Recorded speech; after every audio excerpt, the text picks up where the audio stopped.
Русский исторический анекдот. От великого до смешного один шаг. Кресло Шишковского. Руководителем политической полиции при Екатерине был Степан Иванович Шишковский. В его кабинете находилось знаменитое кресло особого устройства. Приглашенного он просил сесть в это кресло, и как скоро тот усаживался, одна сторона, где ручка, по прикосновению хозяина вдруг раздвигалась, соединялась с другой стороной кресел и замыкала гостя так, что он не мог ни освободиться, ни предотвратить того, что ему готовилось. Тогда по знаку Шишковского люк с креслами опускался под пол. Только голова и плечи виновного оставались наверху, а все прочее тело висело под полом. Там отнимали кресло, обнажали наказываемые части и секли. Исполнители не видели, кого наказывали. Потом гость приводим был в прежний порядок и с креслами поднимался из-под пола. Все делалось без шума и огласки. Но раз Шишковский сам попал в собственную ловушку. Один молодой человек, уже бывший у него в переделке, успел заметить и то, как завертывается ручка кресла, и то, от чего люк опускается. Этот молодой человек провинился в другой раз и опять был приглашен к Шишковскому. Хозяин по-прежнему долго выговаривал ему за легкомысленный поступок и снова просил его садиться в кресло. Молодой человек расшаркивался и говорил: «Помилуйте, ваше превосходительство, я постою. Помилуйте, ваше превосходительство, я постою, я еще молод». Но Шишковский все упрашивал и, окружив его руками, подвигал его ближе и ближе к креслам и готов уже был посадить силой, однако молодой человек был очень силен. Мгновенно схватил он Шишковского, усадил его самого в кресло, завернул отодвинутую ручку, топнул ногой, и кресло с хозяином провалилось. Под полом началась работа. Шишковский кричал, но молодой человек зажимал ему рот, да и крики, всегда бывавшие при таких случаях, не останавливали наказание. Когда Шишковского порядочно высекли, молодой человек бросился из комнаты и убежал домой. Как освободился Шишковский из засады и что было далее с проказником, это осталось только им известно. Граф Разумовский принимает решение. Однажды после ужина, на котором, как обычно, присутствовало множество людей, граф Кирилл Григорьевич Разумовский, бывший тогда фаворитом, вздумал похвалиться бриллиантовой табакеркой, подаренной ему Екатериной II. Табакерка переходила из рук в руки, а потом вдруг исчезла. Разумовский вспыхнул от негодования, а оскорбленные гости потребовали поголовного обыска. Граф не соглашался, говоря, что ему прискорбна утрата не столько ценной вещи, сколько дара императрицы. Однако вскоре Разумовский уступил упорным требованиям. Каждый охотно выворачивал карманы, некоторые даже сняли сапоги.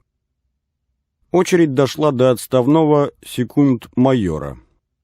Тот сконфузился и объявил, что ему необходимо переговорить с графом наедине. Разумовский согласился. «Знаю, что ты скажешь», — проговорил граф, обращаясь к гостю, когда остался с ним в кабинете вдвоем. «Подавай табакерку и бог с тобой. Все останется между нами».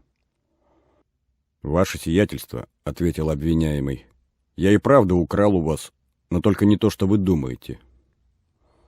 «Так чем же ты, братец, воспользовался?» «Половиной рябчика, ваше сиятельство, вот она». И гость подал графу улику, бережно завернутую в платок. «По милости вашего сиятельства, — продолжил он, — вот уже почти год, как я сам постоянно сыт. Но у меня больная жена, дети, состояния никакого, места не могу добиться. И я ежедневно грешил, питая и лакомя свое семейство крохами с вашего стола». В эту минуту постучался дворецкий. Оказалось, что табакерка была найдена у одного из гостей, который меньше всех мог попасть под подозрение в краже и не имел никакой необходимости похищать чужую собственность. Разумовский поспешил обратить случившееся в шутку и сделал уличенному в краже табакерки следующее замечание. Прошу вас и впредь жаловать ко мне кушать, но только в самом легком платье, или, что еще лучше, нагишом. Смотрите, как вы всех нас напугали, в особенности моего доброго друга секунд-майора, перед которым признаю себя в долгу». Граф проникся сочувствием к бедняге и выдал пособие и выхлопотал место, вполне обеспечившее его существование.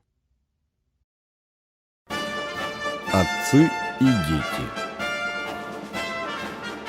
Граф Кирилл Григорьевич Разумовский хранил костюм своей юности, когда еще пас волов, и любил показывать его своим не в меру кичливым сыновьям.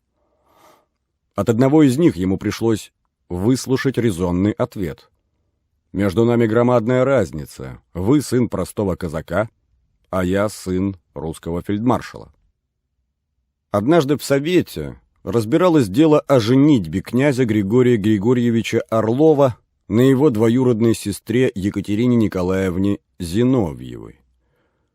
Орлов, всегдашний недоброжелатель предшествовавшего ему фаворита Разумовского, в это время уже сам был в немилости у императрицы.